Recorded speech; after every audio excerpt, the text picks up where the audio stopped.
también una cuestión muy compleja de analizar que da pie a otras investigaciones, como es la influencia política que ya tienen en cabeza de ellos, digamos, el sí o el no para la prosecución de sus actividades eh, después del egreso de los colegios secundarios, ¿no?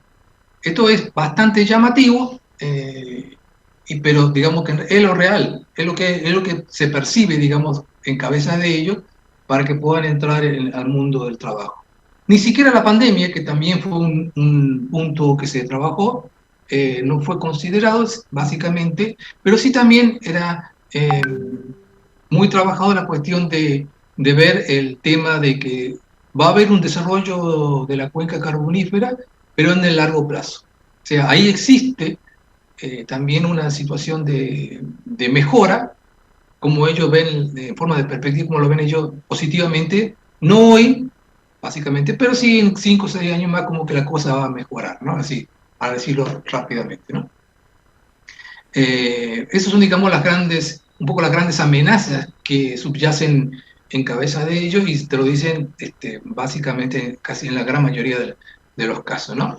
Esta herramienta del Atlas T, que es muy importante, digamos, permite hacer este tipo de desarrollo y de compaginación y uno empieza a obtener, digamos, estos datos que de otra forma sería muy difícil tenerlas, ¿no?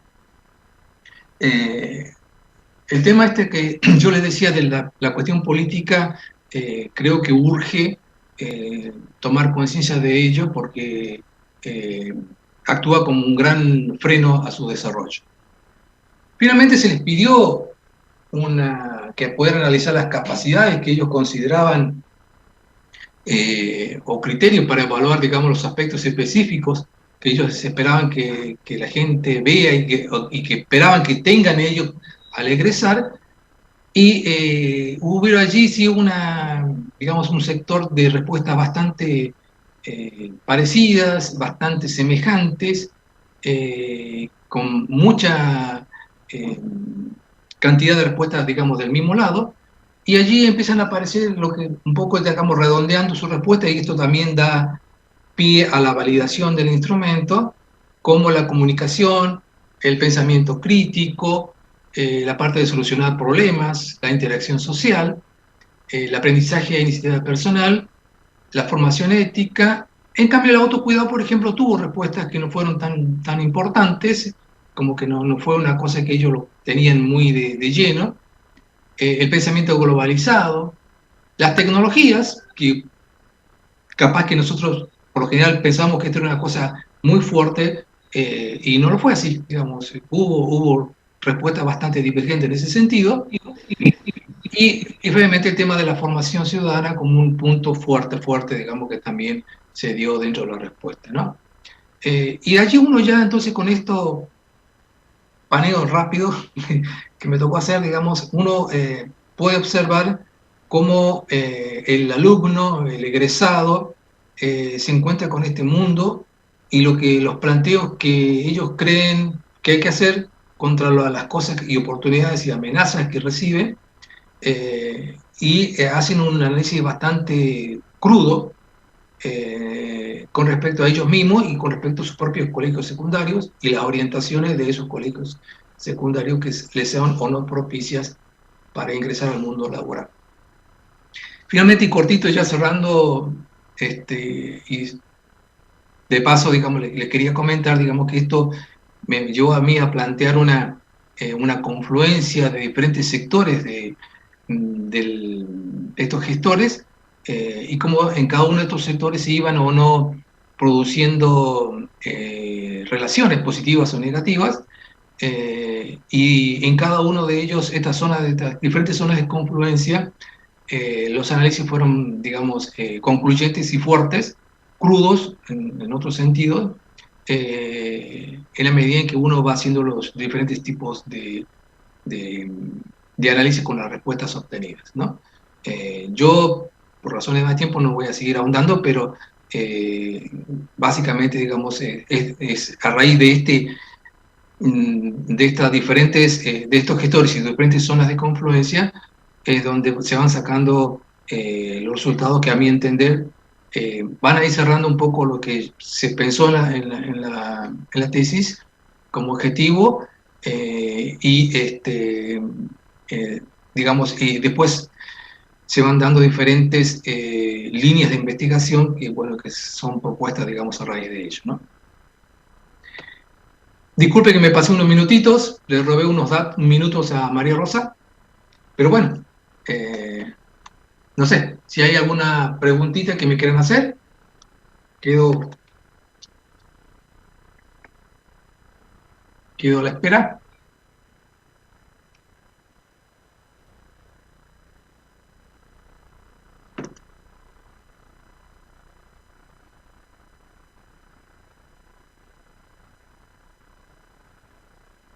Parece que no. Bueno, paciencia. Espero no haberlos aburrido entonces. Y bueno, ahora sí, María Rosa, ¿estás ahí? Y estoy acá. Dale, dale, dale.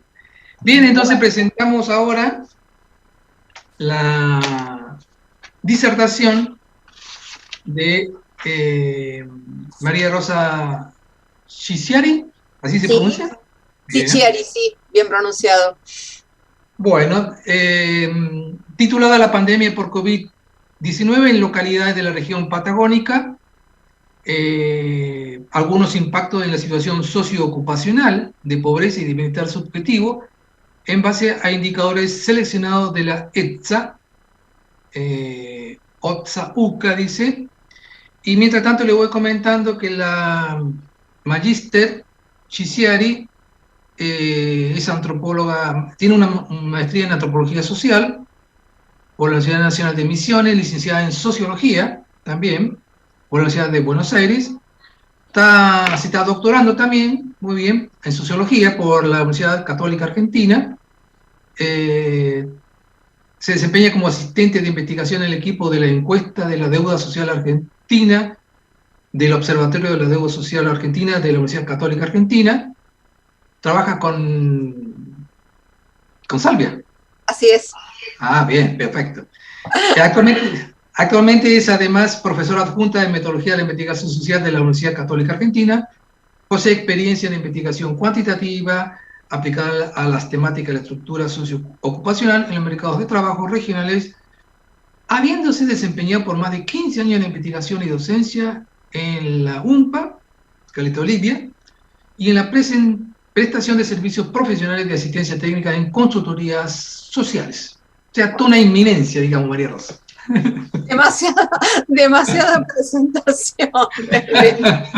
Bueno, bueno, yo les voy a compartir pantalla y les voy a presentar una ponencia que está hecha en base a los datos de esta encuesta a la deuda social argentina, que se viene haciendo desde el año 2004 a nivel nacional, pero bueno, mi ponencia tiene que ver con los impactos de la pandemia, de manera que vamos a trabajar datos del 2017 al 2021, del 2017 al 2021, sí. Les hago una pregunta, ¿se ve la ponencia? Sí, sí, estás presentando, María Rosa. Estoy compartiendo la pantalla, bien. Bueno, vamos a ver si puedo poner esto por acá, lo achico, así vamos pasando las distintas diapositivas. Bien, en primer lugar, les cuento brevemente, ahí está, que la encuesta, ¿se ve ahí? Sí, bien, que la encuesta en el año 2020 y en el año 2021 se hizo bajo la modalidad telefónica por el contexto de pandemia. Nuestra encuesta siempre se hizo de manera presencial, pero 2020 y 2021 tuvimos que cambiar la modalidad. Y para eso se entrevistaron hogares de los cuales ya contábamos con el número de teléfono y otros nuevos hogares que se incorporaron a través de nuevas bases de teléfonos fijos y celulares. Lo que ven ustedes ahí abajo es la cantidad de casos que se relevaron, ya sea en hogares, en personas o en niños, para los años 2020 y 2021, a nivel del total país y al nivel de las localidades patagónicas de las cuales yo voy a hablar. Y les comento que la encuesta de la deuda social argentina tiene un alcance nacional, como se ve en ese mapa, releva aglomerados urbanos, grandes y medianos, o sea, no habla de población rural, y las localidades patagónicas que son relevadas son Neuquén, con su conglomerado de alrededor de Plotier y Chipoleti, Comodoro Rivadavia y Ushuaia Río Grande en Tierra del Fuego. Entonces, esto es importante porque todo lo que yo voy a decir de la región patagónica está referido a las características de estas localidades. Como ven en el mapa, hay aglomerados que corresponden a las otras regiones del país y eso es lo que nos permite tener información nacional y regional. Bueno, los indicadores de los cuales voy a trabajar están divididos como en 3 ejes. El primero de todos tiene que ver con los impactos de la pandemia en la situación ocupacional. En este eje, que es el principal, voy a comparar qué pasó en el año 2020, qué pasó en el año 2021, en relación con el periodo anterior a la pandemia, los años 2017-2019. Este es el único indicador que se va a ver a través del tiempo, digamos. Los otros grupos de indicadores son puntuales del año 2021, o sea, solo relevados en la encuesta del año 2021 y solo relevados en la encuesta del año 2020.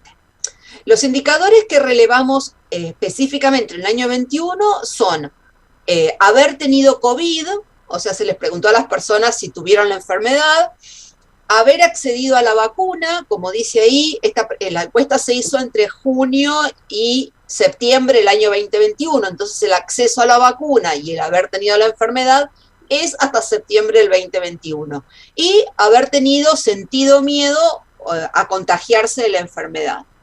Esta pregunta sobre el miedo se le hizo a todas las personas mayores de 18 años y es una pregunta de percepción, o sea, es una pregunta de opinión subjetiva. Las otras dos están dando cuenta de hechos reales, o sea, haberse enfermado, de hechos objetivos, quiero decir, haberse enfermado o haber accedido a la vacuna.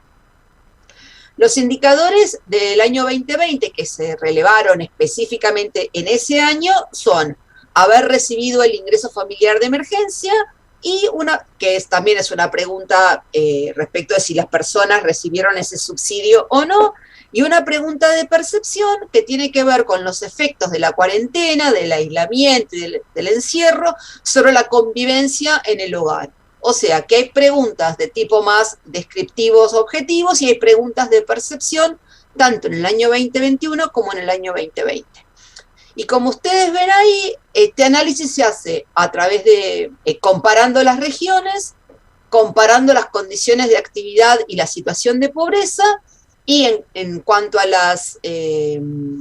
al miedo se hace también, a la evaluación subjetiva del miedo, se hace también en función de indicadores sociodemográficos y de bienestar subjetivo. Voy a tratar de remarcar, las filminas están armadas de manera de focalizar la vista en los datos importantes. Como ven ustedes ahí en la columna que está remarcada, en el periodo 2017-2019, el 53,6% de las personas que vivían en las localidades patagónicas trabajaron, mientras que un 46% no trabajaron. En el año 2020 y en el año 2021, señalados en el círculo verde, se indica el impacto de la pandemia. Personas que no trabajaron por impactos de la pandemia, ya sea por tener licencias por ser grupos de riesgo, por estar suspendido o por haber perdido el trabajo. Como ustedes ven, en las localidades patagónicas, este grupo alcanzó un 7% de la población de 10 años y más, que es la población posible de estar sobre la cual se mide la situación ocupacional. Ese 6% de personas afectadas por el impacto de la pandemia en su situación laboral en el 2020 es dentro de los porcentajes que se observan en las otras regiones del país, mucho menor que el impacto que tuvo en Cava, en el conurbano, y parecido al de las otras grandes áreas metropolitanas. O sea, las localidades patagónicas tuvieron un comportamiento similar a los otros grandes centros urbanos del país, Gran Rosario, Gran Tucumán, Gran Córdoba, a excepción de Cava y conurbano, donde el impacto fue mayor. Ustedes también ahí pueden ver que ese 6,9, que fue el impacto grueso en la situación ocupacional en el 2020, en el 2021 se transformó en un 2,5, o sea, se redujo mucho, no solo en la región en las localidades patagónicas, sino en todas las regiones del país. Y otra cosa que me parece interesante resaltar de esta diapositiva es lo siguiente. Ustedes ven que yo les había dicho que en el promedio 2017-2019, 5 de cada 10 personas trabajaban y casi, o sea, un poquito más de 5, el 53% de cada 100 personas trabajaban y un poquito menos de la mitad no trabajaban. Esos valores se modificaron mucho en 2020 y en 2021 se incrementaron levemente, o sea, digamos, el 53% que se transformó en 41% en el 2020 subió a un 48% de personas que están ocupadas, que trabajan en el 2021, y las personas que no tenían trabajo, el 51% del 2020 se transformó en un 49% en el 2021. ¿Qué quiero decir con esto? Que si bien los indicadores de 2021 son mejores que los de 2020, no logran todavía llegar al nivel de ocupación que había en el 2019. Esto es importante porque, ¿qué estamos queriendo decir? La salida de la pandemia todavía, si bien representa una mejora respecto al 2020, no logra tener el mismo nivel de situación ocupacional que existía en el año 2019. Ahora bien, si analizamos al interior estamos hablando solo de las localidades patagónicas, y analizamos al interior de ese grupo que se vio afectado por los impactos de la pandemia, 6,9% de la población en condición de estar ocupada en el 2020 y 2,5% en los que estaban en el 2021, vemos que el mayor porcentaje está en los que no trabajaban por estar suspendidos, ese 4,3 que figura ahí en la columna verde, que por supuesto en 2020 era alto y en 2021 se redujo un montón. Esto que me está dando cuenta de que los que se vieron afectados por la pandemia se vieron afectados en cuanto a una suspensión de su trabajo. Esa suspensión significa de alguna manera una preservación del puesto de trabajo. Está suspendido durante el tiempo de encierro, durante el tiempo de aislamiento, pero es una situación dentro de todo más favorable que aquel que se quedó sin empleo o que perdió el trabajo. Y ese grupito, el que se quedó sin empleo o perdió el trabajo, si ustedes ven, se mantienen los mismos valores porcentuales en el 2020 y en el 2021. ¿Qué quiero decir? Que está en torno al 1,6%. Si bien son valores bajos, lo que quiero decir es que los que perdieron el trabajo con la cuarentena tuvieron muchísima dificultad en el 2020, en el 2021 no habían logrado reinsertarse y podríamos estar pensando que su reinserción laboral ha sido o es complicada. Los que están en las localidades patagónicas, el porcentual de los que no trabajaron por tener licencia, por ser grupos de riesgo, también es muy bajito, es del 1% en ambos años, digamos. Entonces, uno podría decir son valores porcentuales reducidos, pero a su vez dan cuenta de distintas situaciones de fragilidad en la inserción laboral. Bien, pasamos ahora a la pregunta de si tuvo la enfermedad. Nosotros vemos ahí que en la barra remarcada dice que 2 de cada 10 personas en las localidades patagónicas tuvieron la enfermedad, declaran haber tenido la enfermedad con o sin internación, porcentaje que es bastante similar al del total del país, porque ven ustedes que al del total del país agregado y desagregando conurbano, grandes áreas metropolitanas y el resto urbano interior. O sea, está en torno al 20% en todo el país, con excepción de Cava, en donde el porcentaje de los que declaran haber tenido la enfermedad ronda el 15%. Este porcentaje de 2 de cada 10 personas que declaran haber tenido la enfermedad, si lo desagregamos, por la situación, por la condición de actividad, o sea, de estar ocupado, desocupado o inactivo, vemos en los valores en rojo que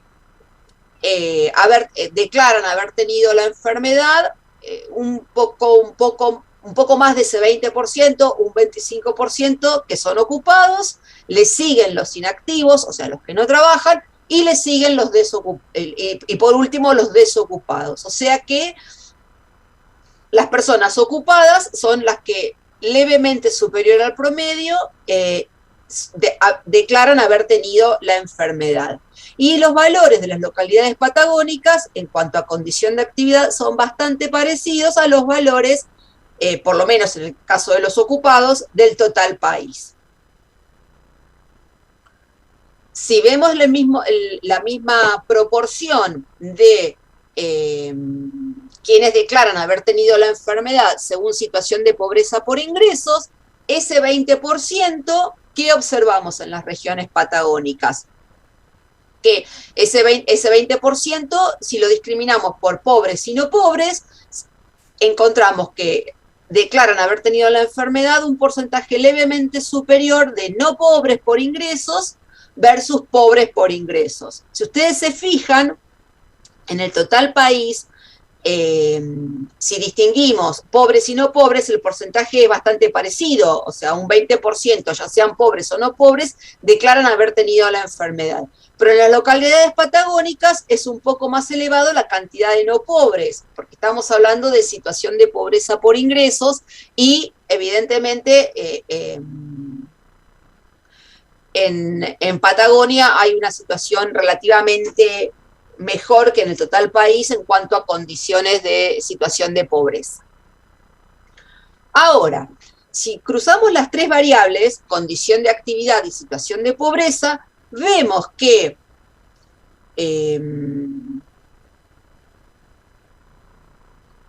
es en los ocupados donde ese 20%, digamos, donde se expresa con mayor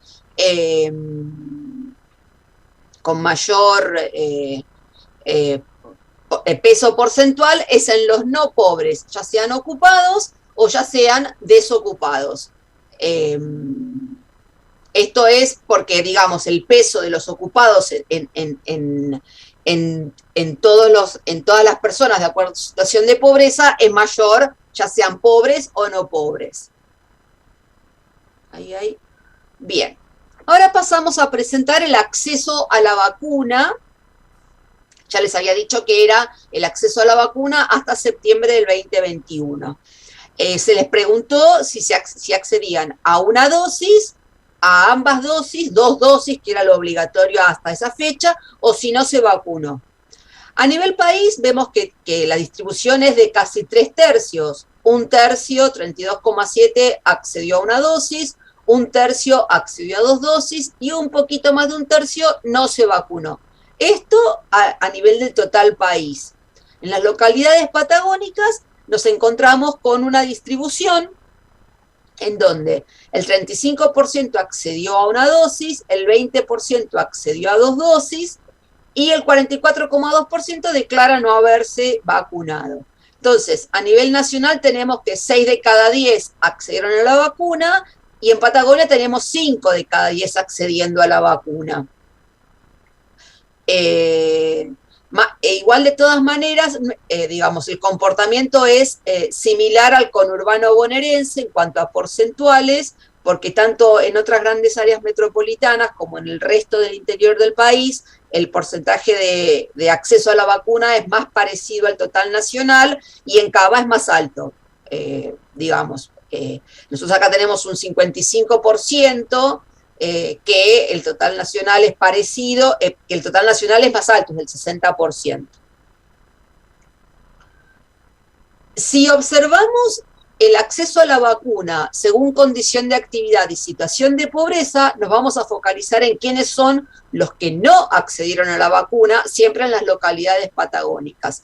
Y ahí los carteles que están marcados en verde indican que el 73% de las personas inactivas pobres no se vacunó, 7 de cada 10. El 46,7%, o sea, casi 5 de cada 10 de las personas desocupadas pobres no accedió a la vacuna. Y el 36% de las personas ocupadas pobres no accedió a la vacuna. O sea, son los inactivos y los desocupados los que vieron dificultado su acceso a la vacuna en comparación con las personas ocupadas. Ahora pasamos al temor al contagio. El temor al contagio, se les preguntó a todas las personas mayores de 18 años si habían sentido miedo al contagio de la enfermedad. A nivel nacional tenemos que un 59,3% declara que sí tuvo miedo, ya sea siempre, mucho o alguna vez, mientras que un 46 de cada 10 declaran haber tenido algún tipo de miedo, 4 de cada 10 declaran no haber tenido miedo nunca o muy pocas veces. Los porcentajes de Patagonia son similares, como ustedes pueden ver, 61 y 38. Esta variable también la cruzamos por la condición de actividad y la situación de pobreza. ¿Y con qué nos encontramos? Que son las personas inactivas en cuanto a su situación ocupacional y pobres en cuanto a su situación de ingreso. En ese grupo, 8 de cada 10 sintió temor a contagiarse de la enfermedad. Esto, en este grupo de los inactivos, se encuentran fundamentalmente los jubilados, las personas mayores, las personas mayores que no trabajan por ser jubiladas, eso quiero decir. Entonces, este porcentaje puede estar explicado porque el grupo de inactivos contiene gran cantidad de personas mayores, digamos. Igual, de todas maneras, si ustedes se fijan, siempre, este es como el gradiente más elevado de miedo al contagio. También analizamos el miedo de acuerdo a indicadores sociodemográficos. ¿Qué pasa con la distinción por sexo y por grupos de edad? ¿Qué encontramos? Y acá comparamos localidades patagónicas y total país. En las localidades patagónicas encontramos que el temor al contagio predomina en las mujeres, 65% versus el 56% de los varones, y esa misma proporción se da en el total país, o sea, son más las mujeres que los varones los que tienen el miedo al contagio. O sea que a nivel de diferenciación por sexo, el comportamiento en las localidades patagónicas es similar al total país. Si vemos por grupos de edad, en Patagonia predomina el temor en la población joven de 18 a 34 años, cosa que no ocurre a nivel del total país, porque en el total país predomina el temor en la población adulta mayor. Este 66% de los que tienen 60 a 74 años y este 70,6% de los que tienen 75 años y más. O sea que el perfil sociodemográfico de quienes sienten temor al contagio de la enfermedad son las mujeres y las personas jóvenes en Patagonia versus las mujeres y las personas mayores en el total país. Analizándolo por nivel educativo, no encontramos grandes variaciones entre las localidades patagónicas y el total país. Ustedes ven que los porcentajes son similares, 63-64, 61-56, pero sí encontramos variaciones si analizamos un indicador de bienestar subjetivo como es el malestar psicológico. El malestar psicológico da cuenta de la presencia de síntomas de ansiedad y depresión. ¿Y qué vemos nosotros acá? Que las personas que manifiestan, o sea, que tienen malestar psicológico, o sea, que tienen esos síntomas de ansiedad y depresión, manifiestan un temor al contagio en las localidades patagónicas del 63%, 6 de cada 10, mientras que ese porcentaje en el total país es del 75,3%, 7 de cada 10. ¿Qué quiero decir entonces? Que a nivel nacional es más alto el temor al contagio de la enfermedad en las personas con problemas de malestar psicológico que la situación que se revela en Patagonia, lo cual podría estar diciendo que a nivel de malestar, de bienestar subjetivo, en la región Patagónica, en las localidades patagónicas analizadas, nos encontramos con una mejor situación que la que se observa a nivel país. Por último, pasamos a los indicadores del año 2020. Estos indicadores son puntuales, se relevaron solo en el 2020 y no se relevaron en el 2021, porque daban cuenta del contexto de encierro, de cuarentena estricta que existió en ese año. Respecto a haber recibido el ingreso familiar de emergencia, el 12,3% de las personas de 18 años y más de las localidades patagónicas declararon haberlo recibido y el 88% no. Valores similares a los del total nacional, algo inferiores, y si ustedes se fijan, a excepción de Ciudad de Buenos Aires, las localidades patagónicas son las que tienen el menor porcentaje de percepción de esa ayuda. Ustedes pueden ver que fue del 17% en el conurbano, del 14,8% en las otras grandes áreas metropolitanas y del 18,1% en el resto del interior del país. Este 12% analizado de acuerdo a situación de pobreza por ingresos, claramente se concentra en las personas pobres. Y si lo analizamos en función de la situación de ocupación, claramente se concentra en este 35% de los desocupados. O sea que el ingreso familiar de emergencia en la región patagónica, si bien fue recibida por el 12% de la población mayor de 18 años, se concentró en quienes registraban una situación de pobreza por ingresos y en quienes registraban una situación de mayor vulnerabilidad en el mercado laboral, como son los que están desocupados.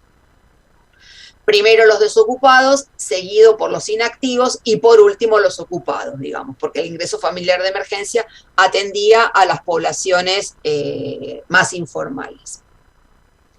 A nivel de sexo y grupos de edad, el comportamiento en las localidades patagónicas es similar al del total país, no presenta diferencias, presenta el mismo patrón y predomina, el IFE fue percibido con predominio de las mujeres por sobre los varones y de la población joven por sobre los otros grupos de edad, lo cual es lógico porque las personas mayores tienen cobertura por jubilación y la cobertura por IFE fue orientada o destinada hacia las personas con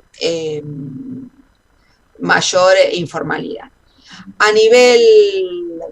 Según nivel educativo, ese 12% que habíamos dicho se concentra en las personas que tienen nivel educativo más bajo y no hay diferencias con el total país en cuanto al malestar psicológico. Y por último, algo que da cuenta de la calidad de vida de los hogares patagónicos, tenemos este indicador en donde se les preguntó a las personas mayores de 18 años de edad cuáles fueron los efectos de la cuarentena sobre la convivencia en el hogar. Y acá me quiero detener un poquito, esto se preguntó en el 2020, me quiero detener un poquito en señalar que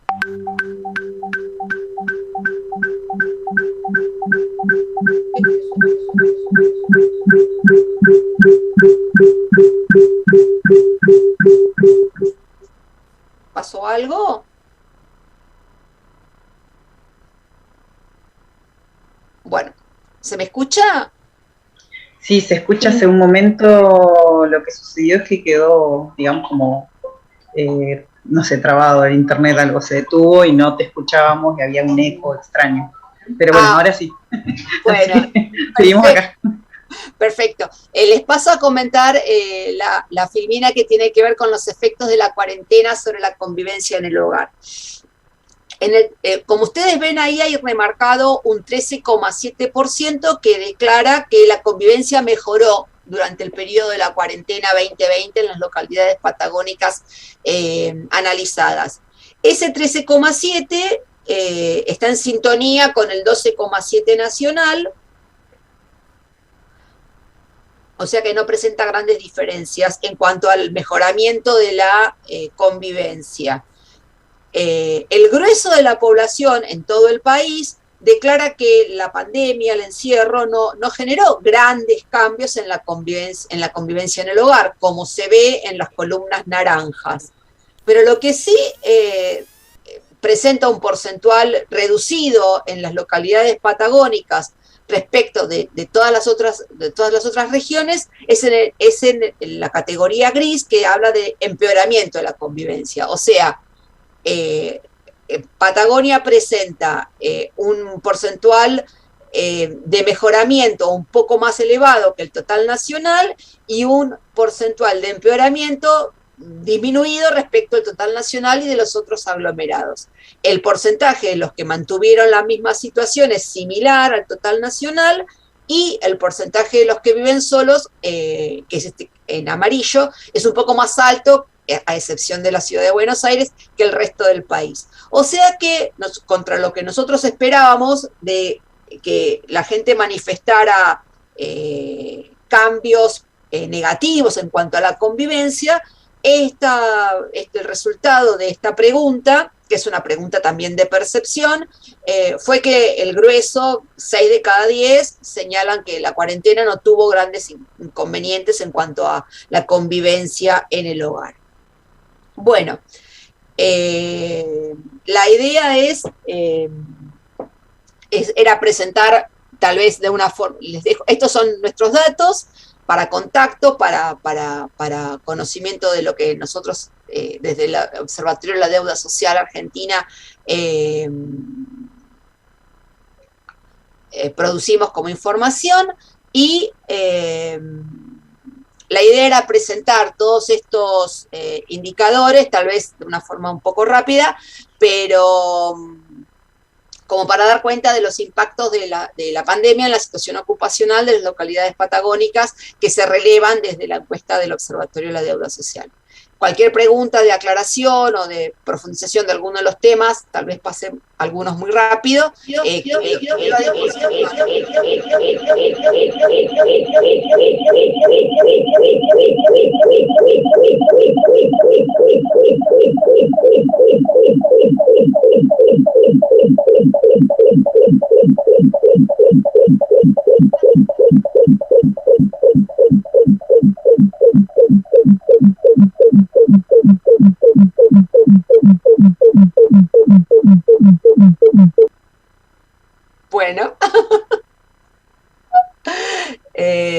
Bueno, Marcos, no sé, dejo el espacio. Por si no sé a qué se debe el ruido, pero bueno, son cosas que pasan, digamos, ¿no? Y no sé si en el transcurso de la exposición se interrumpió mucho o qué, pero bueno, quedo cualquier duda que quieran que aclare, no tengo problema, podemos aprovechar el espacio de los comentarios ahora o al final de la comisión, de la mesa. No, se escuchó perfecto, salvo esos ruiditos ahí que no sé a qué se debe, no escapan mi conocimiento. Lo único que me gustaría hacerte una preguntita, María Rosa, porque la verdad es que dejaste un montón de datos súper interesantes, y de lo que yo puedo ver ahí, de mi propia ignorancia en ese tema, tal vez en muchos casos, hay datos que son importantes y hay datos que son urgentes, ¿no? Bueno.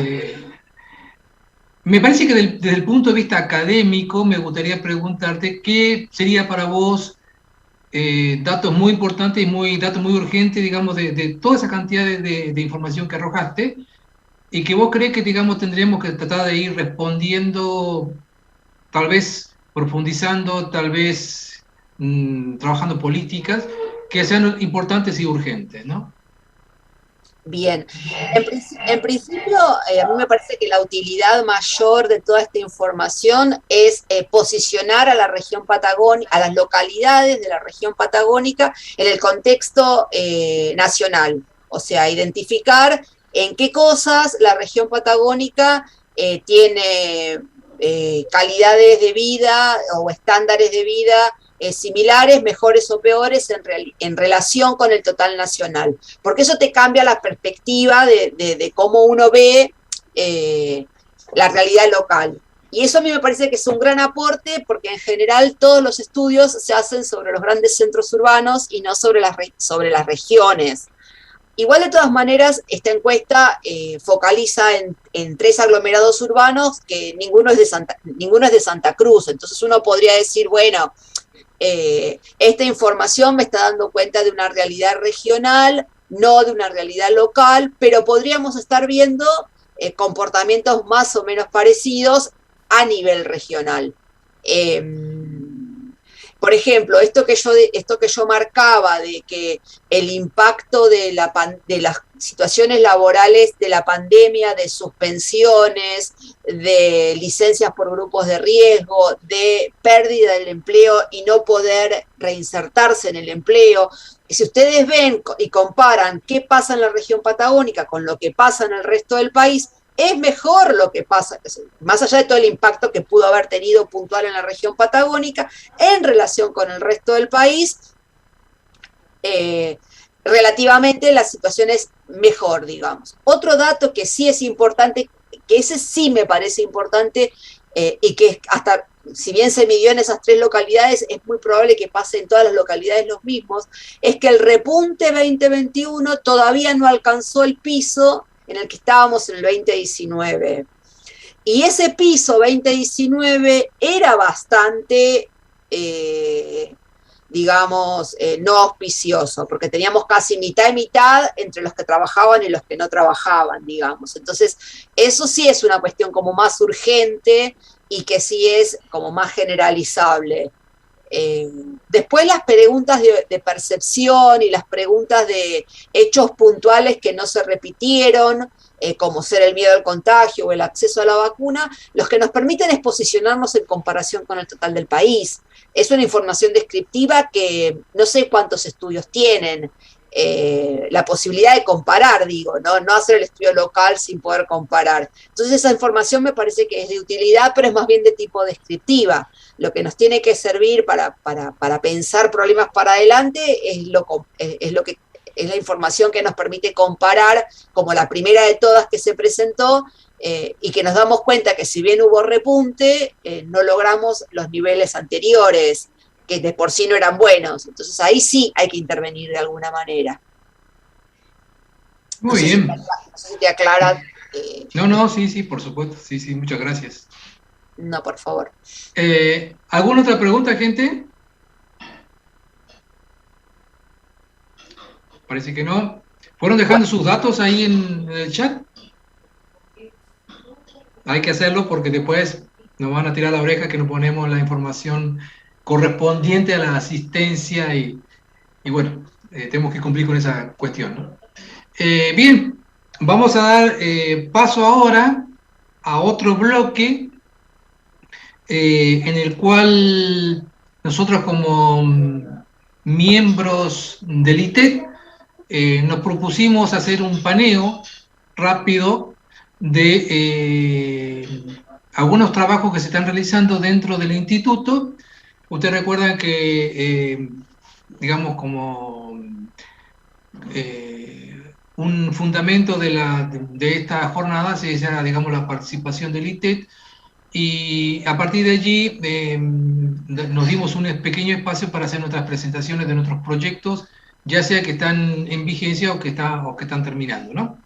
Que tal vez no están directamente relacionados con la pandemia en forma muy fuerte, pero que de alguna manera también, digamos, nos toca a nosotros como investigadores. Y para ello vamos a dar lugar a 3 proyectos de investigación, 3 ponentes. En primer lugar voy a arrancar con el señor Ricardo Castellón, de mi parte, uno de los proyectos de investigación en el cual estuvimos trabajando. No sé si me escuchas, Ricardo. ¿Está ahí? Sí. Sí, perfecto. Bueno, perfecto. Sí, se escucha. Se escucha de 10, sí. Bueno, muy bien. La idea entonces es presentar algunos avances y desarrollo que hicimos de un proyecto de investigación que estaba hablando, o que trabajamos sobre los concejales de mandato cumplido en la cuenca carbonífera, y desde un punto de vista, digamos, de la cuestión del trabajo práctico real que han hecho, y sobre las cuestiones que debían hacerse de acuerdo a las normas, digamos, ¿no? Y esto en función, digamos, del trabajo de la parte del presupuesto. Así nos enfocamos en ese ángulo, ¿no? Bueno, si puedo voy a compartir una pequeña presentación. Ustedes me van diciendo si se ve bien. ¿Sí? Ah, bien, bien, bien, bien. Entonces, les decía, este es un trabajo que desarrollamos con varios compañeros y colegas de la Unidad Académica de Río Turbio, que acá les dejo los nombres, digamos, algunos que están hoy presentes, en el caso mío con Ricardo, que les comento que es un alumno avanzado de la licenciatura en Administración, es técnico en Gestión de Organizaciones, ¿sí? Un muy, digamos, una persona que lleva adelante el rol de papá muy fuertemente, que eso lo dejo como una situación para mí muy destacable, más allá de los títulos, que a veces son cosas que bueno, son cosas de la vida, digamos, pero lo del papá me parece que creo que es más urgente, digamos, más importante, ¿no? Bueno, y otros docentes y no docentes incluso que participaron de la Unidad Académica Río Gallegos y de la Unidad Académica San Julián también, que trabajaron con nosotros, ¿no? Nuestra pregunta que nos enfocó, que logramos, digamos, llevar adelante en la parte más cruda del proyecto, era si esto, digamos, entre lo que estaba normado, lo que procedía de las diferentes reglamentaciones de la cuestión de los consejos deliberantes de las dos localidades de Turbio y de 28 de noviembre, que llevan a cabo los diferentes consejos deliberantes de los últimos tiempos, era, digamos, real, si eso realmente era llevado a cabo por las personas que allí actuaron, y básicamente después de allí analizar las diferentes brechas que eso podía dar pie, ¿no? Con lo que yo les comentaba recién de la parte presupuestaria, que es el punto crucial que nosotros creemos, digamos, que hace a la calidad de vida y el desarrollo de las diferentes comunidades, ¿no? Todos sabemos, digamos, las funciones que llevan adelante estos concejales, de acuerdo a lo que uno ve, analiza, escucha y participa. Y bueno, y eso creemos, digamos, que digamos, más allá de lo que dicen las normas, por ejemplo, de la ley 55, muchas veces la realidad a veces muestra algunas diferencias, ¿no? O cosas que a veces son más importantes y a veces no tanto, ¿no? La representación de los vecinos, el debatir, el sancionar ordenanzas, resolver problemas, avanzar sobre las cuestiones normativas sobre la comunidad, actualizándola, modificándola, pero siempre con la idea del beneficio comunitario, y donde mayor repercusión tenemos allí es básicamente en el presupuesto que deviene, digamos, del Ejecutivo, y que nosotros suponemos, digamos, que hay un fuerte accionar desde la parte del Legislativo para que esto ocurra, ¿no? Y allí nosotros vimos un poco, digamos, con detalle, si en realidad esta era una cuestión que lo hacían con conocimiento, si lo hacían muchas veces llevado adelante por, digamos, por el propio partido a los cuales pertenecían o pertenecen, si han recibido o no algunas capacitaciones para llevar adelante esos trabajos, y de esta manera, digamos, vamos a ir pensando cómo esto repercute, ¿no? Porque después es fácil, digamos, darnos el tiempo de hacer críticas o de hacer cuestionamientos, pero sin datos fidedignos esto, digamos, es de la nada misma. Nosotros como investigadores, como académicos digamos, estamos realizando el trabajo, creo que nos merecemos un tiempo para discernir sobre ello y poder hablar con conocimiento. Y bueno, esta fue una de las herramientas que utilizamos para ir viendo si existe o no esa brecha y de qué magnitudes son y las causas y consecuencias, ¿no? Bueno, como le decía, entonces, esta es una exposición de información muy fuerte que nosotros hemos encontrado. Trabajamos con bastantes personas que fueron entrevistadas a través de la metodología digamos, normal como en este tipo de casos. Tanto de una muestra que sacamos desde el Consejo Deliberante del Río Turbio como del Consejo Deliberante de 28 de noviembre, obviamente apoyado por investigación bibliográfica previa, pruebas piloto. Gracias a Dios, las pruebas piloto, digamos, nos dieron un fuerte empuje para seguir adelante. Y bueno, obviamente también después trabajamos con preguntas, digamos, que estaban llevadas a esto, que en algunos casos fue semiestructurada para tener algún tipo de respuesta, digamos, más abierta para algunos de los casos que nosotros pensábamos que nos iban a servir como soporte de información, ¿no? Bueno, ahora sí lo dejo a mi compañero, que va a hablarnos de los resultados. Bien, gracias, profe. Muchas gracias. ¿Se escucha bien? ¿Sí? Perfecto. Bueno, buenas tardes para todos, para todas. Es un gusto para mí poder participar de estas jornadas. Muy agradecido, como les mencionaba y adelantaba el profesor Marcos, el director del proyecto de investigación.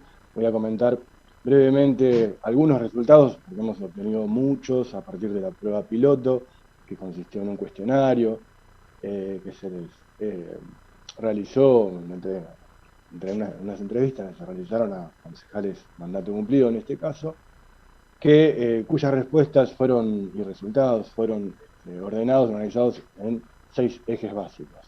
De todos los resultados, reitero, se hizo una selección de los más destacados en función del tiempo que tenemos para la exposición.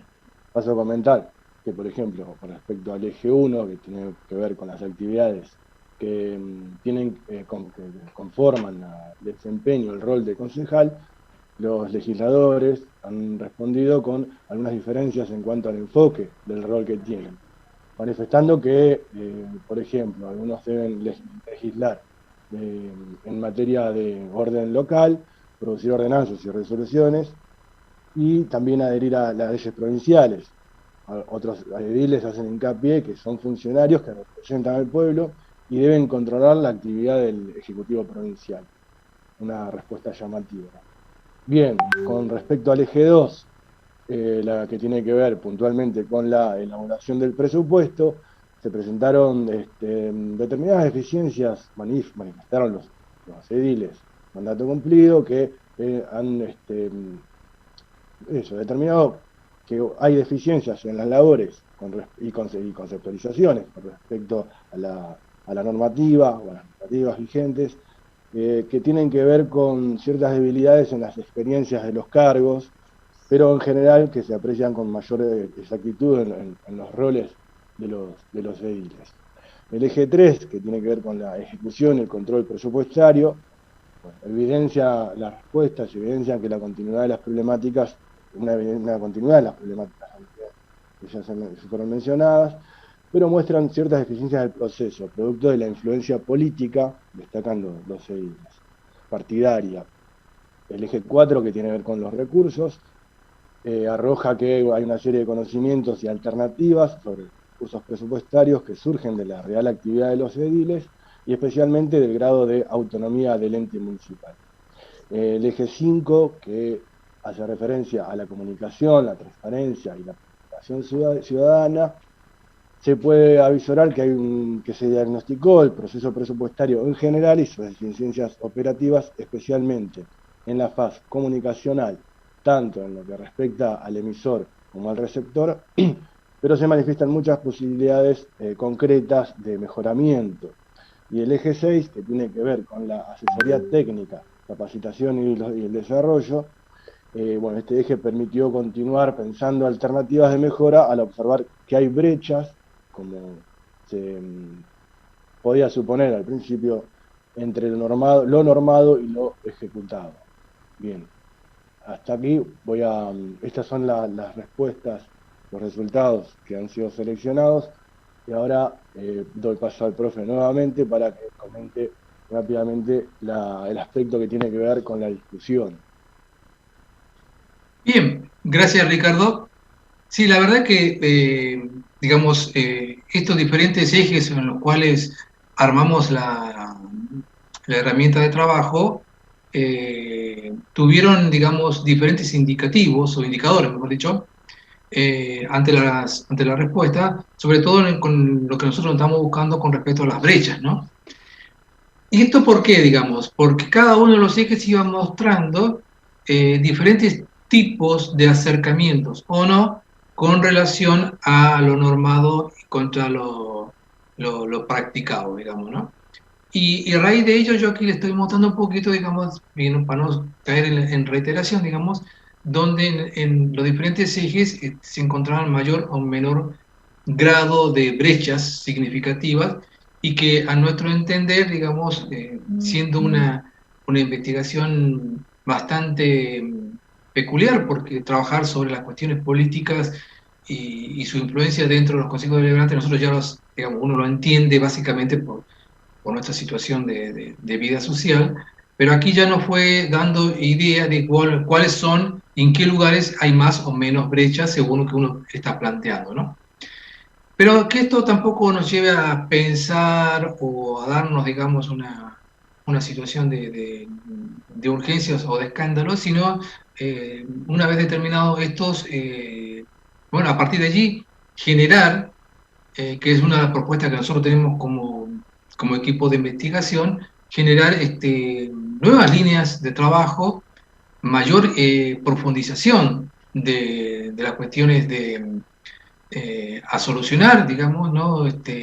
Como ellos mismos lo pedían los concejales, digamos, trabajar sobre mayores capacitaciones, trabajar sobre las diferentes normativas nacionales sobre presupuesto, bueno, y así un montón de otras cositas más pequeñas que por ahí no la hemos colocado, pero que básicamente, digamos, ahora ya nos va haciendo, nos da pie a decirlo con mayor certeza y ya con rango académico, en qué momento y en qué lugares tenemos que trabajar más, ¿no?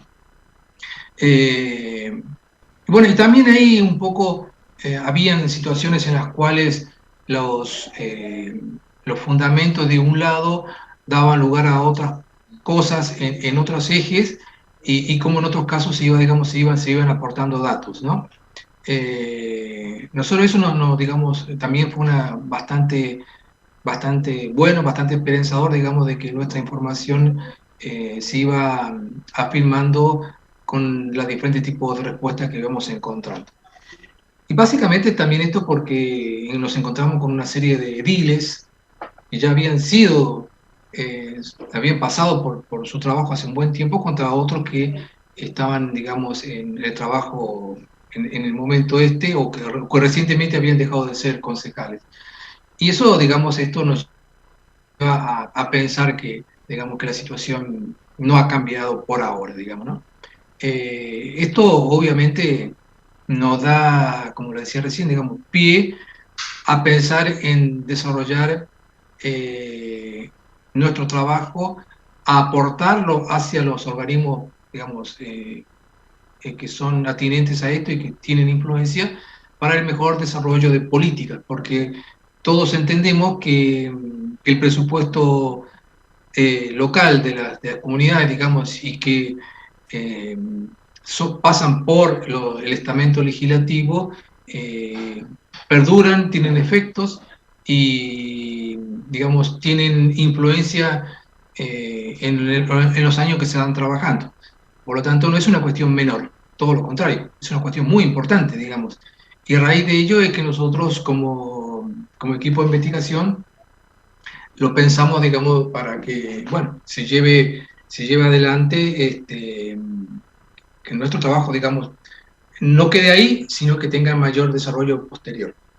Ojalá podamos entender que dentro del sistema UNPA tengamos también otro tipo de investigadores que desarrollen esta línea de trabajo, o alumnos, como en este caso, gracias a Ricardo y a José, que también estuvo presente. Bueno, aquí les dejo un poquito la referencia a uno de los libros que hemos utilizado, y nada más que eso por ahora. No sé si alguien quiere hacer alguna preguntita. Estamos en tiempo.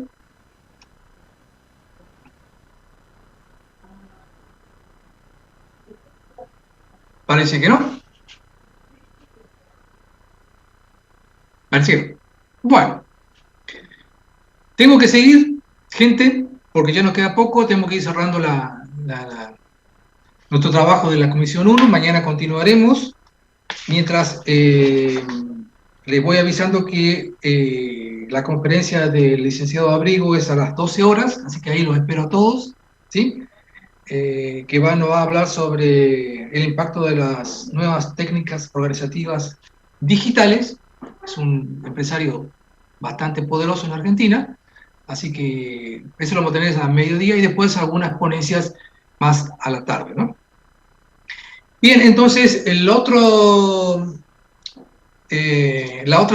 trabajo de investigación lo va a desarrollar ahora el licenciado Marcelo Robledo, que está presente. No sé si me escuchas bien, Marcelo. Marcelo. Ahora sí. ¿Me escuchan? Sí, sí. Saludos. Bien, Marcelo Robledo, licenciado en Administración por la UNPA, por la San Juan Bosco. Se desempeña actualmente en la Unidad Académica Caleta Olivia como ayudante de docencia en el área de gestión empresaria, ¿sí? Trabaja básicamente en la parte de investigación sobre esta área de disciplinar en la cual estamos hablando. Bueno, obviamente también desarrolla actividades de docencia y de extensión, categorizado en ambos casos. Eso es muy importante, especialmente para lo que, digamos, uno ya lo ve como investigadores junior, digamos, ¿no? Para aquellos que ya peinamos cara, entonces eso nos llena de satisfacción ver cómo la gente, digamos, se va desarrollando, ¿no? Bien, también es codirector y responsable económico del proyecto de investigación sobre los actores económicos y sociales y su relación con el desarrollo local, como en el caso de la actividad petrolera y portuaria en la zona norte de la provincia de Santa Cruz. Así que Marcelito tiene la palabra, todo suyo, el micrófono, y bueno, le toca brillar a usted, Marcelo, ahora. Bueno, gracias, Marcos. Bueno, ¿me escuchan bien y ven en la presentación? Sí, sí. Bien, perfecto. Reitero nuevamente mis saludos, ya creo que con la presentación es demasiado, así que vamos a ir directo al tema, y en este caso me gustaría compartir con ustedes algunos datos vinculados con la actividad portuaria y pesquera en contexto de pandemia, tomando como referencia el puerto local en comparación con los puertos de la región. Para empezar, algunos datos vinculados con la actividad de los puertos de la provincia, en este caso tomando como unidad de medida el total de movimiento de mercadería. Esto es lo que se conoce con el nombre de removido de entrada y salida. A partir de este indicador, como muchos deben conocer, históricamente Deseado representa el de mayor movimiento portuario. De hecho, si tomamos en cuenta los datos de los últimos 20 años, tenemos como un promedio de 245.000 toneladas, que son los que trabajan en Puerto Deseado, y 80.000 en el puerto local.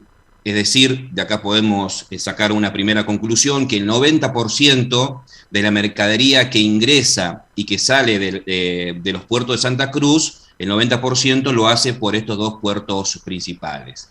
Respecto del comportamiento, pueden ver un comportamiento variable interanual en todos los puertos, y el que presenta una mayor fluctuación es claramente el de Puerto Deseados, donde el año 2006 fue el mejor año en este trayecto histórico, donde se trabajaron con un poco más de 365.000 toneladas, y a partir de allí comienza un marcado descenso en la cantidad. Mientras que el puerto de Caleta Paula a partir básicamente también del mismo periodo, es decir, el año 2006, comienza una tendencia alcista. Ahora, en función de los datos del año pasado, en Deseado se trabajó con un poco más de 200.000 toneladas, es decir, por debajo de su promedio histórico, un 15% menos, y Caleta Olivia se trabajaron con 132.000 toneladas, claramente por encima de su promedio histórico, un poco más del 65% respecto del promedio histórico. Respecto del puerto local, y en este caso vamos a usar como unidad de medida la cantidad de operaciones para que podamos comparar, podemos ver en el gráfico claramente el marcado descenso desde el año 2006. El año 2006 fue el mejor año. En este caso, para que ustedes tengan referencia, se realizaron en realidad 3.350 operaciones aquí en el 2006. 3.000 de ellas fueron operaciones de los costeros o flota amarilla, 124 fresqueros de altura, 117 tangoneros y 30 los tangoneros que se dedican al langostino y 31 operaciones con los poteros que se dedican al calamar. A partir de allí comienza a descender la cantidad de operaciones, claramente hasta el año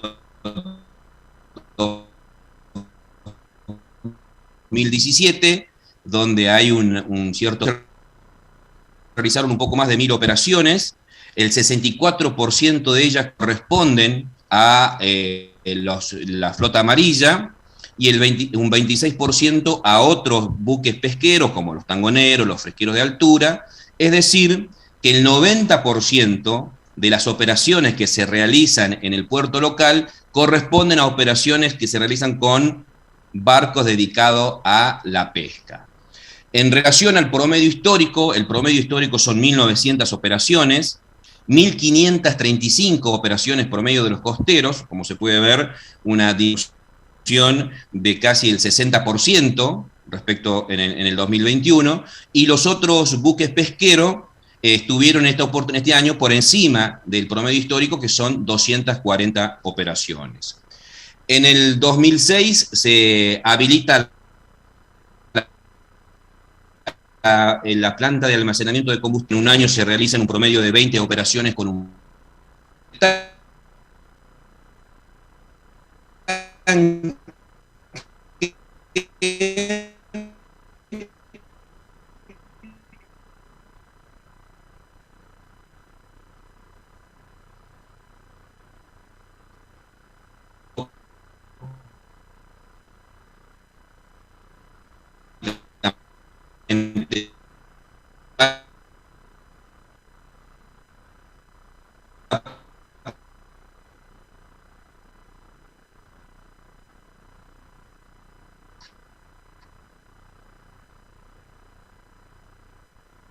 la cantidad de operaciones, por allí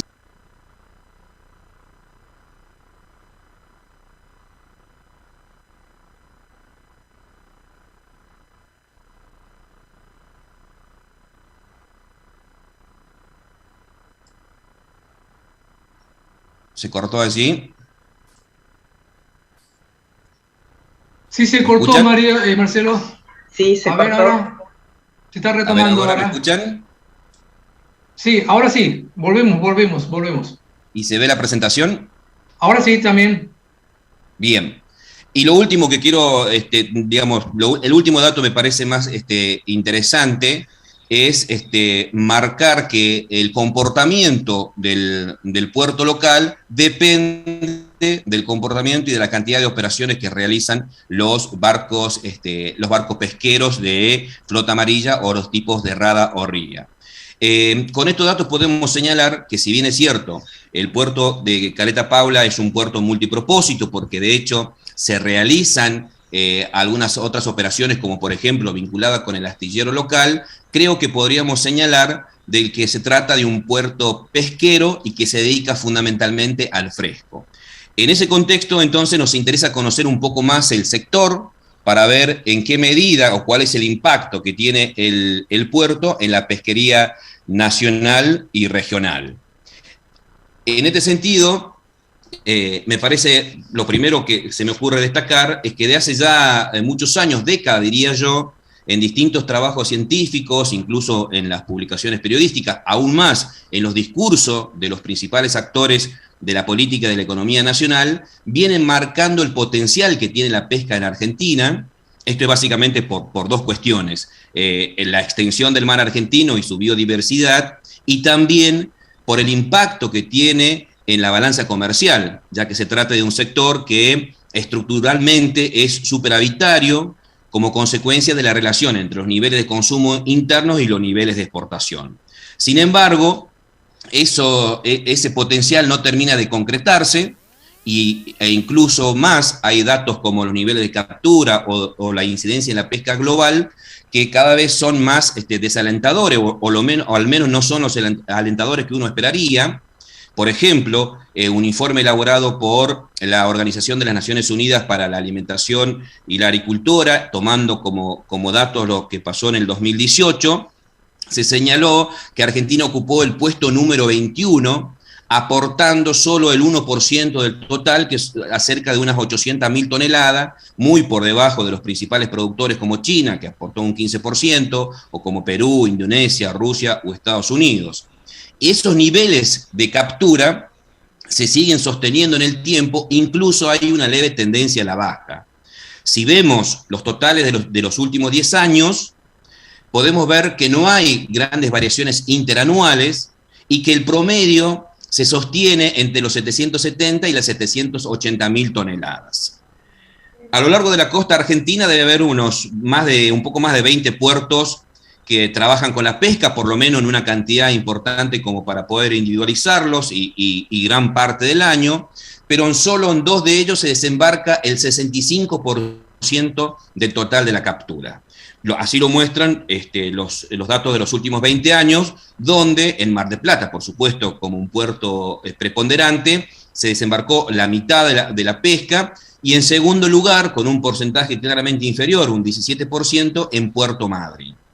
El tercer lugar de este trayecto histórico lo ocupa Puerto Deseado. Sin embargo, en los últimos 10 años, 5 diría yo con más claridad, ese lugar lo disputa fuertemente el puerto de Rawson, que viene creciendo en los niveles de desembarco de captura marítima. ¿Qué es lo que se pesca en el mar argentino? Básicamente un 70% de peces, un 20% de moluscos y el restante de crustáceos. Acá también hay que hacer una observación, que en ese mismo periodo, es decir, 10 años y 5 años, los crustáceos vienen creciendo en forma significativa. De hecho ocupan el segundo lugar, no solamente en detrimento de la disminución de los moluscos, sino también en la disminución en la cantidad de peces, que si bien es cierto,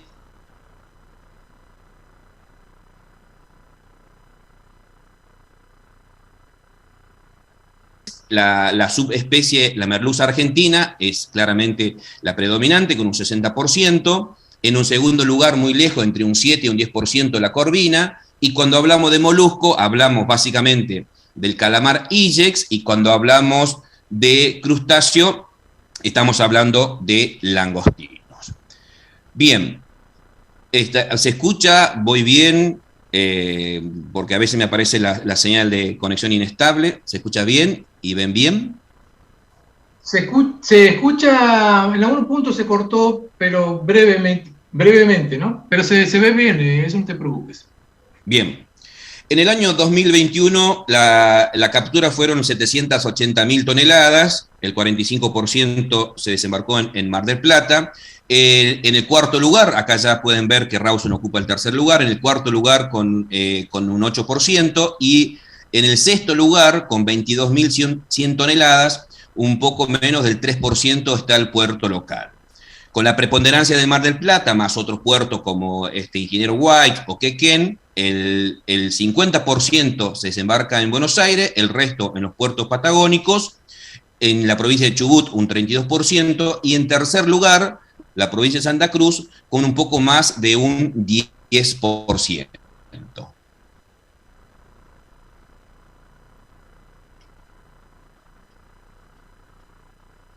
A nosotros particularmente nos interesa poner el foco en los puertos regionales. A partir de su mejor año, el 2006, comienza un marcado descenso en la cantidad, y con Comodoro Rivadavia tiene un comportamiento más estable, en el caso de Caleta, con una leve tendencia a la alza, fundamentalmente a partir del 2010 y con más precisión en el 2017.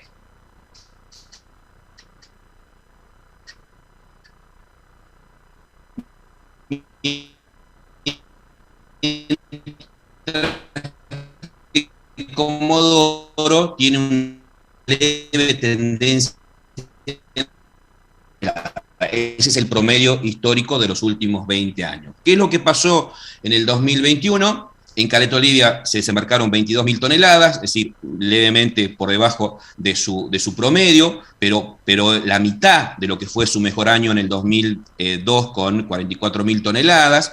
En el caso de Puerto Deseado también por debajo de su promedio histórico, un 15%, y Comodoro Rivadavia es el que más disminuyó respecto de su promedio, un 30% en ese mismo periodo de comparación. En el 2021, de esas 22.100 toneladas que se desembarcaron en Caleta Olivia, se puede ver la preponderancia de la merluza, casi un 85%, el 15% restante el langostino. En Deseado tiene una mayor diversificación en la subespecie, pero que predomina en el 2001 el calamar, con un 63%, un 20% langostino y un 13% merluza. Comodoro Rivadavia tiene una estructura similar en cuanto a su diversificación, claramente con valores absolutos mucho menor, pero predomina la merluza con un 65%, langostino un 18% y 15% el calamar. Dos cuestiones sobre esta placa. En primer lugar, entiendo que no es necesario remarcarlo, pero lo vamos a hacer. Claramente son valores de mercado diferentes entre la subespecie, es decir, no es lo mismo 20.000 toneladas de merluza que 20.000 toneladas de langostino y calamar, una cuestión obvia lo que estoy poniendo sobre esta placa. Y lo que quiero resaltar es que, como pueden ver, en el puerto local se trabaja básicamente con la merluza y en menor medida dentro de los congeladores con langostino. Veamos cuál es el impacto que tiene estas dos subespecies, el puerto local respecto de estas dos subespecies en el total nacional. Los langostinos en el 2021 fueron 215.000, donde el 75% se desembarcó en Puerto Madryn y Rawson, y de las 260.000 toneladas, el 73% se desembarcó en Mar del Plata. En Caleta Olivia, solo el 1.5% de langostino, el 7% de merluza. En Deseado, el 6% de langostino y el 3% de merluza. En Comodoro, el 1.5% de langostino y el 4% de merluza. Como pueden ver, son valores residuales, y la única salvedad que hay que hacer acá es en el caso de Puerto Deseado, que este dato menor, de un aporte menor, es una situación excepcional en los últimos 2 años, porque históricamente, como vamos a ver ahora, fue la mayor aportante en cuanto a la captura de langostino se realizó por Deseado. Estos son los desembarques de langostino en los puertos regionales. Pueden ver Deseado a partir del 2005 con un marcado ascenso hasta el 2017, que comienza a bajar sustancialmente. En el caso de Caleta Olivia y Comodoro Rivadavia tienen un comportamiento similar, incluso de los últimos 4 años, como pueden ver claramente la tendencia a la baja. El promedio histórico en Caleta Olivia son 9.000 toneladas de langostino, en Deseado 24.000, y lo que pasó en el 2021 es que en Caleta trabajaron con 3.000 toneladas, es decir, claramente por debajo de su promedio, y también por debajo del promedio con 13.000 toneladas en Puerto Deseado. Y lo último gráfico en este sentido, respecto de la merluza, acá pueden ver ustedes que el comportamiento de los puertos es mucho más compleja, variable, muy disímil su comportamiento entre los puertos. En el caso de Comodoro Rivadavia, con 2 periodos muy marcados, en el 2005 al 2012, con buenos niveles de captura o desembarco en realidad, y a partir del 2012 se tiende a estabilizar en un promedio de 10.000 toneladas. En el caso de Puerto Deseado, prácticamente tiene como dos segmentos bien identificados. niveles aceptables del 2005 al 2012 y después periodos que prácticamente no opera, como el 2013 al 2015 o incluso el 2000 al 2003. Y en el caso de Caleta Olivia, pueden ver fundamentalmente en los últimos 10 años, a partir del 2013, un marcado descenso hasta el 2017 que comienza a subir. Respecto de los promedios históricos, en Caleta Olivia se trabajó con 10.000 toneladas de merluza, en Puerto Deseado con 5.000, lo que pasó en el 2021, que se trabajó claramente por encima del promedio, en el caso de Caleta Olivia, con 18.000 toneladas, e incluso en Puerto Deseado se trabajó por encima del promedio, 9.000 toneladas. En el único puerto que se trabajó por debajo de ese promedio es en Comodoro Rivadavia, donde se trabajaron con 12.000 toneladas. Ahora bien, respecto de la pandemia, y en base a datos que uno puede obtener a partir de Internet, solo a los efectos de poder identificar cuáles son los periodos de mayor complejidad desde el punto de vista epidemiológico, hemos identificado tres grupos. Un primero de 4 meses en el año 2020, de agosto a noviembre, con picos en mediados de octubre de 18.000 nuevos casos por día. El segundo grupo, el bloque, es de abril a agosto ya del año 2021, con picos a mediados de 41.000 nuevos casos por día, y el más reciente ya en este año, entre enero y febrero, con picos de casi 140.000 nuevos casos por día. Si uno tuviera que elegir un indicador para evaluar cuál fue el impacto, en este caso de la pandemia, sobre cualquier tipo de actividad económica, seguramente seleccionaríamos los niveles de producción. Y como pueden ver, y como vimos hasta ahora, no hay ningún indicador que demuestre o que nos permita afirmar que la pandemia afectó en forma negativa, incluso algunos de ellos han mejorado a partir del 2017.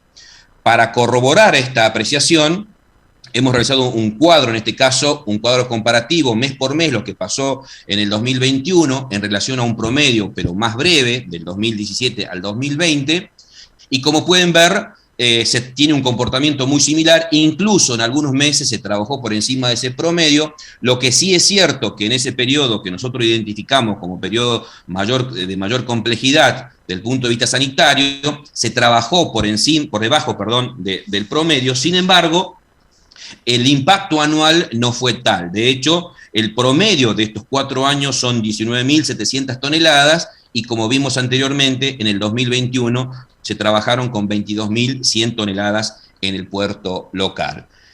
Pero también me veo en la obligación de señalar, si se quiere, que la actividad pesquera, especialmente aquellas que se desarrolla en los barcos factorías, como por ejemplo los tangoneros y los poteros, presentan una situación bastante compleja, bastante dramática, si vale el término, a la hora de enfrentar situaciones de alta contagiosidad como lo es el virus SARS-CoV-2. Básicamente por las condiciones laborales, ya que más o menos conocen, que son un trabajo en alta mar, en un promedio de marea entre 10 y 15 días, espacio confinado, en contacto permanente con una cantidad importante de personas, bajo niveles de higiene en comparación a los exigidos para combatir la pandemia.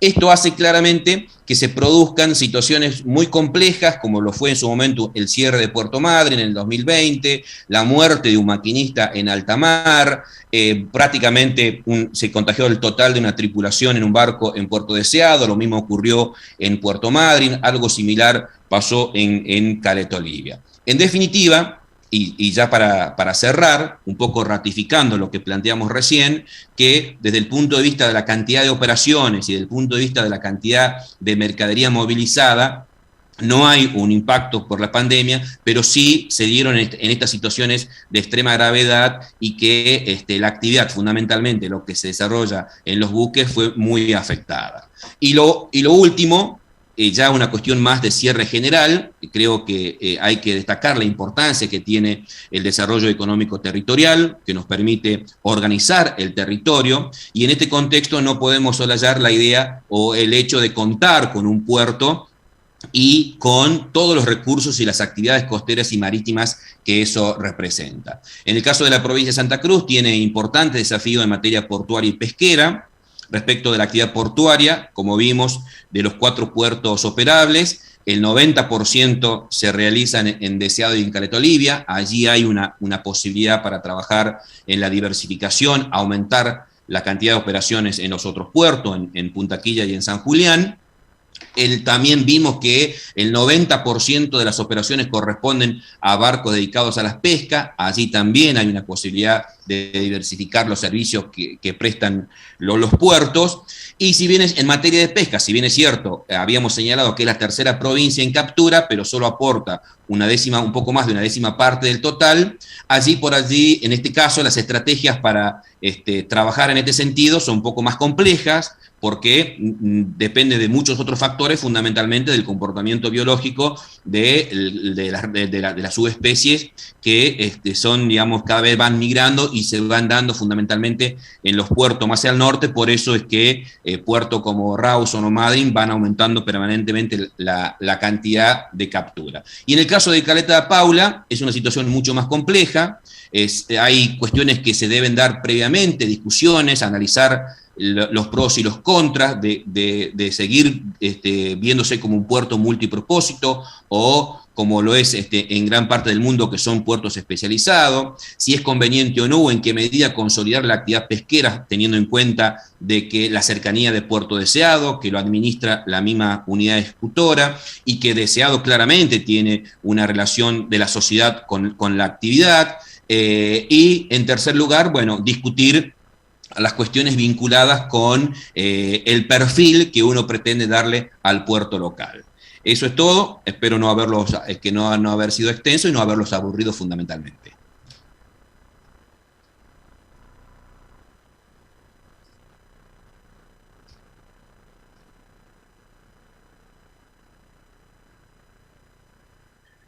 Muy bien, excelente, Marcelo. La verdad que también, al igual que María Rosa, nos ha brindado una serie de datos que la verdad que es súper interesante porque demuestra el trabajo que hacen nuestros investigadores y el aporte que hacen al conocimiento real, digamos, de nuestras provincias, de nuestra región. De mi parte, nada más que felicitarte y la verdad, una presentación muy bien desarrollada. Así que, no sé si hay alguien más que le quiera hacer alguna consulta a Marcelo Robledo. Estamos atentos.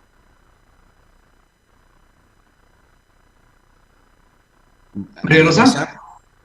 Sí, Marcelo, realmente muy linda la exposición. Te quería preguntar si se tiene conocimiento de la cantidad de gente que ocupa el sector.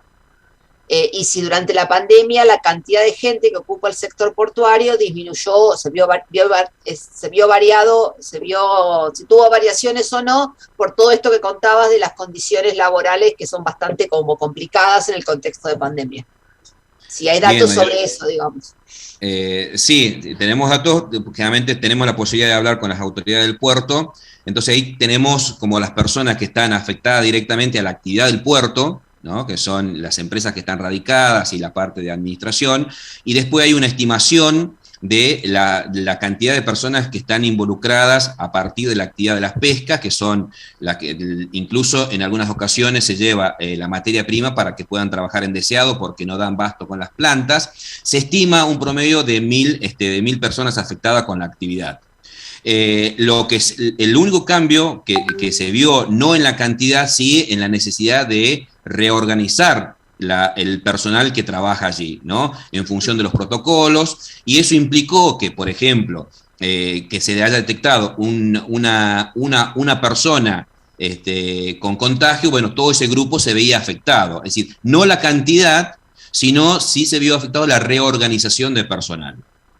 Eso es en cuanto a y la cantidad de personas involucradas va dependiendo claramente del nivel de operaciones con los barcos. Entonces, porque son variables, ¿no? Esa demanda, tanto todo lo que tenga que ver con la estiva chica, con la estiva grande, claramente la estiva chica es la que más se vio afectada, como vimos, cómo disminuyó la cantidad de operaciones con la flota amarilla. Eso claramente afectó a las personas que trabajaban en ese sector en la estiva. Las otras se vieron beneficiadas a partir del 2017 porque empezaron a ingresar más barcos fresqueros de altura, que trabajan sustancialmente con langostino, pero algo también ahí con merluza, pero algo también con langostino. Bien, gracias. Bueno, muchas gracias a todos. En el enlace, en el chat voy a compartir un enlace de donde ustedes pueden acceder a más información respecto del contexto del trabajo, para el que si les surge el interés lo puedan ver tranquilo. Muchas gracias. Sí, igual Marcelo, digamos, después en todo el historial del Congreso, de las jornadas, va a quedar tu trabajo, así que ahí va a poder acceder, digamos, al resto de los datos. Así que te agradecemos. Bueno, en realidad, digamos, lo que voy a compartir ya es un trabajo del año pasado, con lo cual ahí está el contexto. Hoy fue muy puntual de datos en comparación a pandemia. El contexto, el desarrollo regional y todo eso lo pueden ver por otro lado. Muchas gracias. De 10. Muy bien. Para finalizar entonces el trabajo de la comisión nuestra de pymes, vamos a dar lugar al licenciado Mariano Prado. Mariano, no sé si me escuchas. Buenas tardes, buenas noches. Buenas noches, Mariano. El licenciado va a hablar sobre el impacto del COVID en la actividad petrolera en la cuenca del Golfo San Jorge. Mariano es licenciado en Sociología por la Universidad de Buenos Aires. Así es. Es especialista en Desarrollo Económico Local por la Universidad Autónoma de Madrid. Muy bien. Profesor adjunto en la Cátedra de Sociología de Comportamiento Organizacional y Sociología del Trabajo en la Universidad Nacional de la Patagonia Austral. Es investigador, extensionista, y obviamente sus trabajos de investigación son del área del desarrollo local y básicamente apuntadas a las actividades petroleras y portuarias de la zona norte de la provincia de Santa Cruz. Mariano, que lo conozco hace muchísimos años, casi entramos juntos a la universidad, no digamos cuánto, Mariano, porque si no la gente se nos va a reír.